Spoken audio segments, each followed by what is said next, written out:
This is why you recruit and pursue and sign great five-star players. Ohio State, with a fourth quarter barrage, pulls away from Penn State in a game that was a challenging, exciting game for the Buckeyes in defeating the Nittany Lions in Happy Valley, a game that I anticipated to be extremely close. It was until the final few minutes as the Buckeyes win it. I believe the final score will be 44-31 as Sean Clifford has thrown a touchdown pass in the final 2.5 minutes. 44-31 our score right now, and unless Ohio State somehow breaks a play and scores, our final will be the Buckeyes by 13 in Happy Valley, a score not indicative of the way this one went. So when I say five-star athletes, I'm talking Marvin Harrison offense, and even more so in this one, JT Tuimoloau on defense. What a remarkable game he had. It is difficult for a defensive player to steal the show. The way the game is structured, the way football is structured, of course, it's difficult for a defensive player to really stand out and be the guy in any particular college football game, especially a game in which there were 75 points scored. But JT Tuimoloau was that guy today. Remarkable from the get-go. First possession for Penn State. Bats a ball in the air that was thrown for a screen pass on his side of the field, and a remarkable athletic play by another five-star defensive lineman who has underwhelmed throughout most of his career, but is playing his best ball. I think we saw this at a few Ohio State defensive players here in the last 4 or 5 seasons. Guys that were disappointing based on their recruiting billing, but then that final season, that final stretch drive, and the latest would be Zach Harrison pulling in that interception. Then the very next drive for Penn State, of course, JTT with the interception as he stepped out in front of the receiver in the flat. Miscommunication between Sean Clifford and the receiver. Okay, so much more to the game than this, but JTT, of course, started it big for the Buckeyes with 2 huge, enormous, big defensive plays, even though one of them resulted in just a field goal and the other one just resulted in a stop for the Penn State defense as they turned it over themselves. So only 3 points resulted, but it set the tone for an Ohio State defensive effort that was super strong in the first half, led off in the third quarter, came back strong, led by the pass rush in the fourth quarter. All right, so much to talk about here. This is our instant analysis of Ohio State and Penn State as the Buckeyes win in Happy Valley. Of course, Marvin Harrison had remarkable plays from the beginning of the game. Don't see his final stats. We will talk, of course, Buckeyes and Nittany Lions the entire week here at the Voice of College Football, as we did this previous week leading up to this one. My final score in this one was 34-27, and certainly this game basically played out the way I anticipated, but the Buckeyes pulling away late. We saw the impact of, I know it's not technically a whiteout. They only have one per season. That was burned against Minnesota at night last weekend. But we saw the effect of the Penn State crowd early on C.J. Stroud in the offense. There was a delay of game first couple series in this one. And we understand from the broadcast that this was the first time, yes, that the Buckeyes, they only have the one road game against Michigan State, and that crowd was taken out of the game early. This is the first time that Ohio State has had to use the silent count. And we saw some other issues for the Buckeyes at the line of scrimmage, and we will get to those in just a second as well. Again, JTT, the first 2 series, he's had a good season up until now, but has not been a game changer, game wrecker kind of player. Well, Zach Harrison, we've seen those flashes out of him. JTT just had one of those once in a career kind of games in regards to flash plays, but we expect him to be a dominant player, and he's becoming just that. Marvin Harrison, of course, had the touchdown that made it 10-0, and the Buckeyes looked like they were off and running. And Marvin Harrison running that slant with his ball skills and with his size, his height, and his frame, it reminds me of the first time I ever saw him play was in the Ohio State spring game, his freshman season, which would have been the spring of 2021. And I thought, you know what? This guy looks like an NFL receiver already. Of course, his dad was a great one. he already looks like he is the type frame. And I remember him catching a spring game touchdown pass on a slant and thought he will be impossible to cover running the slant, because how do you get over top of him? And you're not going to undercut him. That frame, that size, and that's what that was one of the hallmark routes for him today, of course, against Penn State, was running that slant where he gets inside the defender and forget it. He's going to pick up 12, 15, 18 yards every time. But Penn State comes back. Sean Clifford to Parker Washington from 58 yards, as I try to do my very best to weed through my notes here. It's a little bit more difficult than it typically is. 10-7, of course, as Ohio State, Parker Washington takes the 58-yarder to the house on that one. So the difficulty of that play in particular was Tanner McAllister and J.K. Johnson. They were in position. They played Keystone Cops, ran into each other, kind of ran and hit the receiver, bounced off the receiver. And McAllister, that was a good defensive call by Jim Knowles. He brought the house on that play for the touchdown to Parker Washington. Penn State had a good play call against him bringing the house. But basically, if McAllister or Johnson, either one of them, makes the tackle, then that's a great call by Jim Knowles, because he got it out of Sean Clifford's hand. He throws it to Parker Washington, but the Buckeyes missed the 2 tackles on the perimeter. And Parker Washington, if it wasn't for Marvin Harrison III having an amazing game on one side of the field, Parker Washington matched him as well.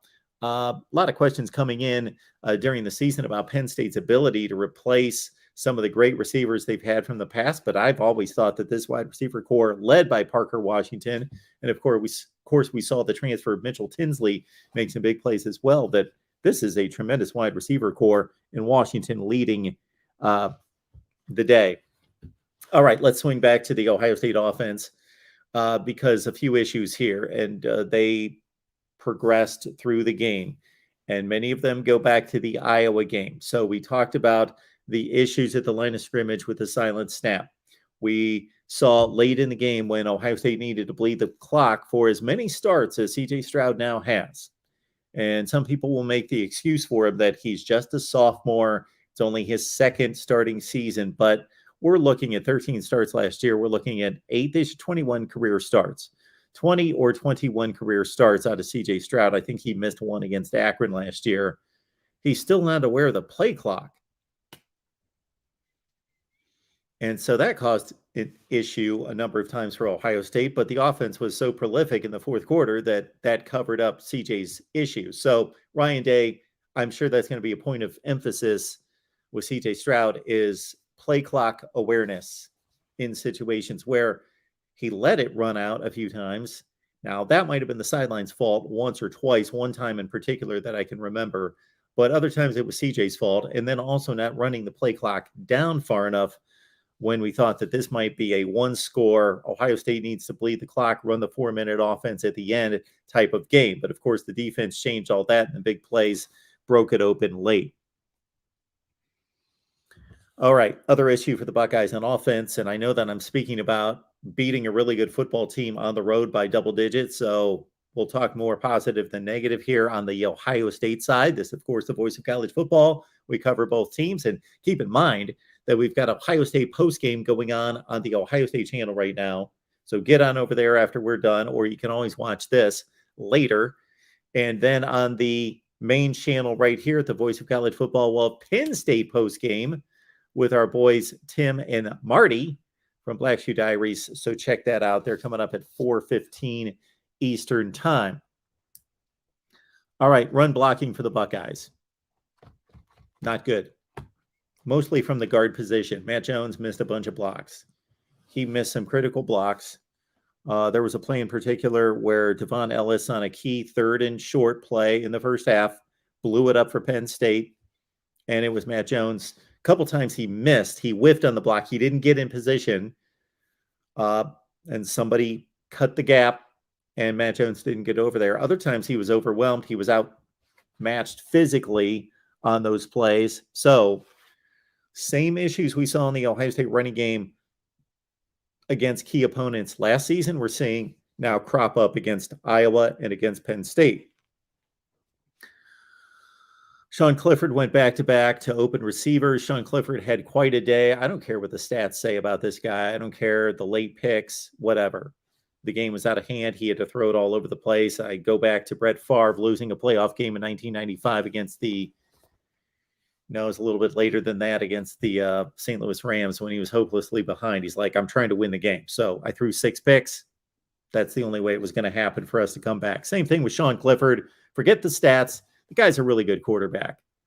People need to lay off of Sean Clifford. I don't get it. No, he's not going to be an elite NFL quarterback. Okay. He's not an elite college quarterback, but he's really good. He's a top 20 quarterback in the nation. Anyway, he goes back-to-back to open receivers. Had the 42-yarder to Keandre Smith-Lambert, 14-10 Penn State. So suddenly Penn State gets off the deck, down 10-0, 14-10 lead. The Buckeyes have 2 strong drives to end the first half. More issues in the red zone. 2 strong drives to end the first half where they're just clicking. The passing game, not the running game at all.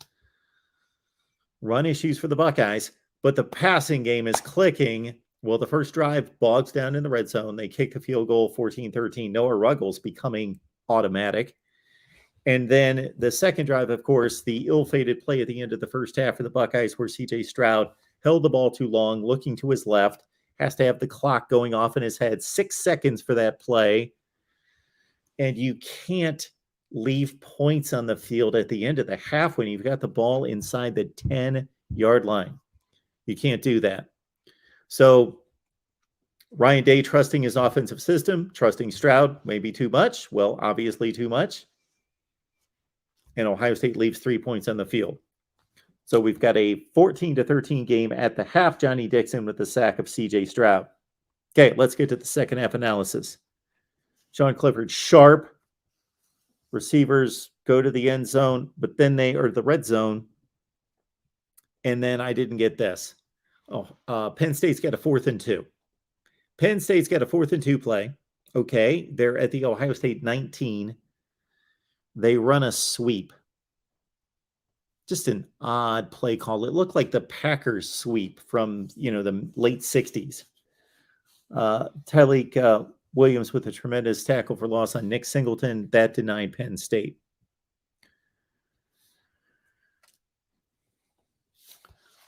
Another issue for the Buckeyes, turning our attention back to Ohio State's offense here.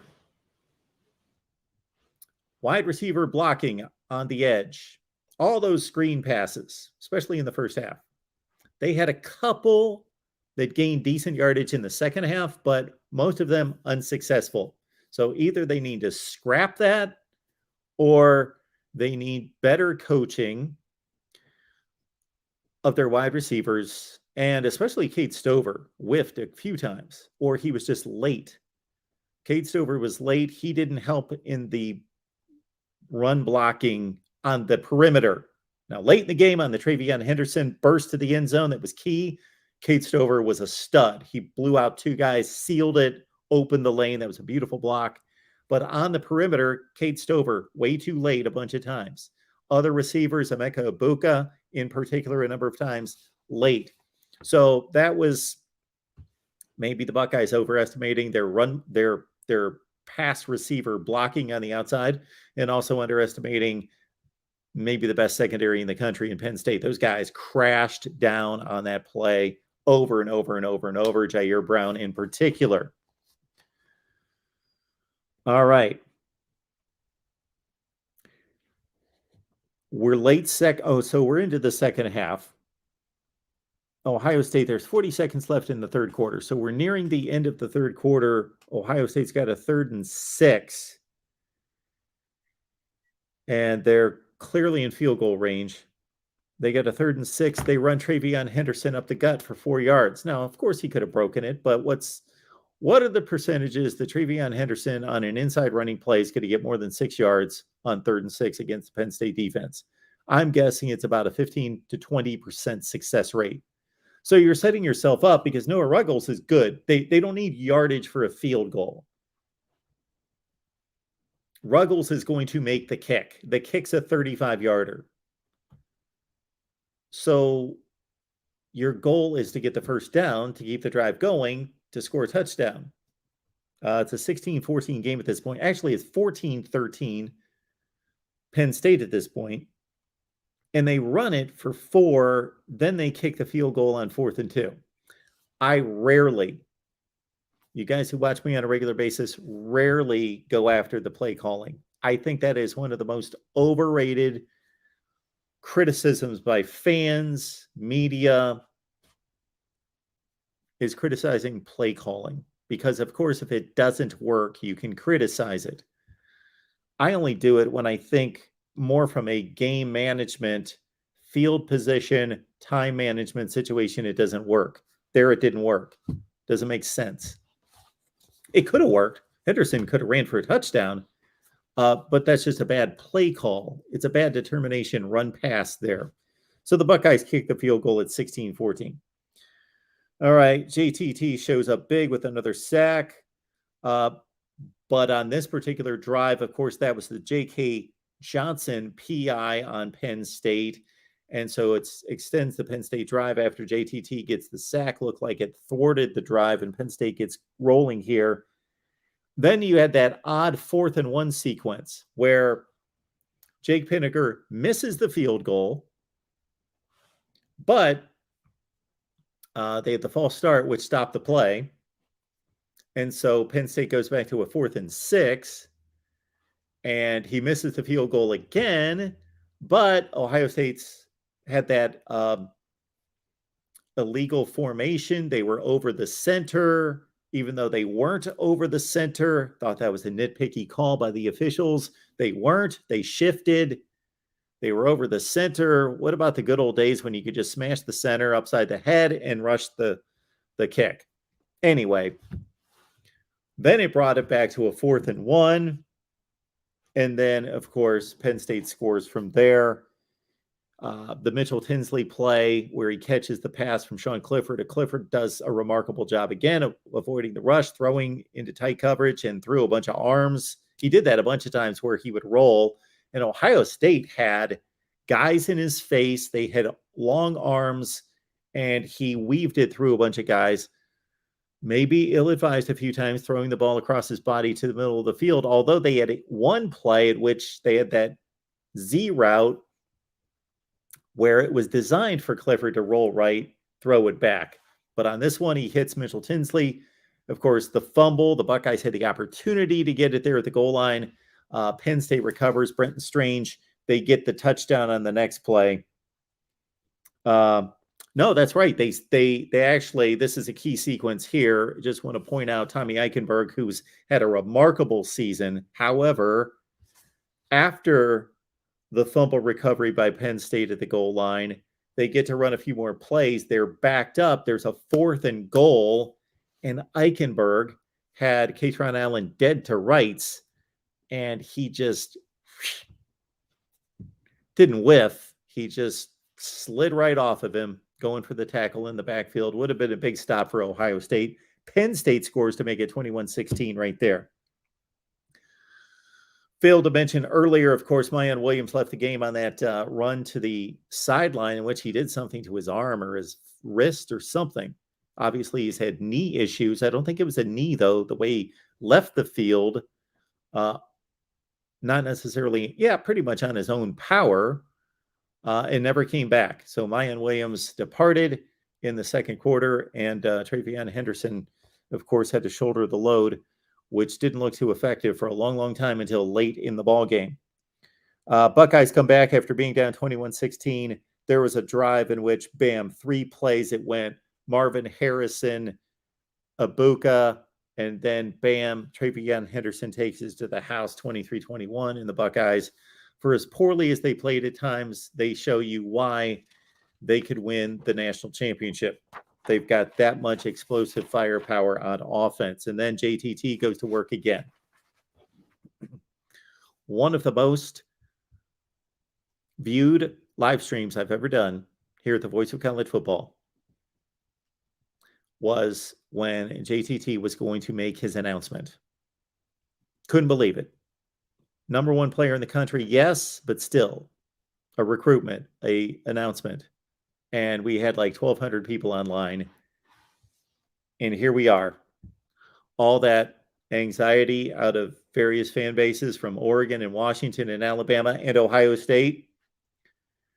Excitement once he announced on the Ohio State side, of course. And then you see the fruition of that a few years later when the number one player in the country turns out to show that he can be the number one player in the country on that side of the ball. JTT, of course, wreaks havoc. Forced fumble recovery. That was a remarkable play. He just whipped the tackle, and Sean Clifford didn't know what hit him because it was one of those plays where it wasn't JTT who really made contact with the quarterback, but by sheer force, similar to going back to another huge Ohio State win in Happy Valley in 2014, where Joey Bosa threw the offensive lineman into Christian Hackenberg's lap and ended the game. JTT gets the forced fumble, recovers it himself, and then bam, that sets up the Stover TD.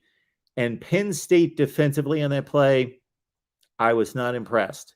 I was impressed with the Ryan Day play call because there was a lot of motion, and the set in the backfield obviously confused Penn State and it freed up Stover. However, numbers 2, 9, and 0. Whiff. And Cade Stover's not one to put a move on a defender that's going to leave him. Like he's not Dexter McCluster. He's not of course Barry Sanders is the easy name to pull out of the air. I was going for the old Kansas City kickoff return guy. But anyway, they all whiffed and 30-21, and that pretty much sealed the deal. Although Penn State drives again, they've got a 4th and 2, 4th and 3. They make a good choice in regards from a tactician's standpoint of kicking the field goal to make it 30-24, but could never get the ball back because Ohio State's offense, it was almost like last week's game where Ohio State's offense was held up in the first half over and over and over and over and over. Looked decent. They looked much better today from the start of the game all the way through than they did against Iowa. But still, bogged down in a 16-14 game for all that time. But then once the dam broke, it broke. And Stroud, my goodness, great throw to Ibuka that set up the touchdown on the next play. Travion Henderson, 37-24. And from there, bam, bam, bam, JTT again. Interception, touchdown, pick six. What a game he had. He should be National Player of the Year. Buckeyes win it. Okay.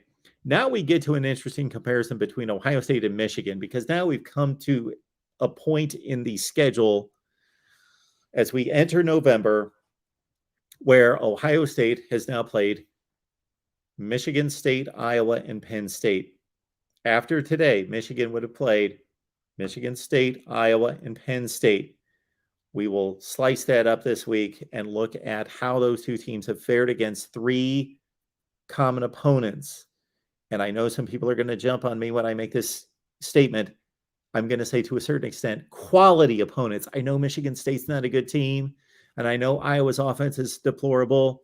In Penn State, there's questions about Penn State that people are going to have because of the final score today and because, of course, they didn't challenge in Ann Arbor. But it's still three opponents that play FBS, Big Ten, big boy football, and especially Penn State. Get this. Penn State is a really good team. Penn State is a really good team. All right, the Buckeyes are 8-0. They go to Northwestern on November 5th. That's next Saturday. And Penn State, 6-2 now, travel to Indiana. My instant analysis right here, the Voice of College Football.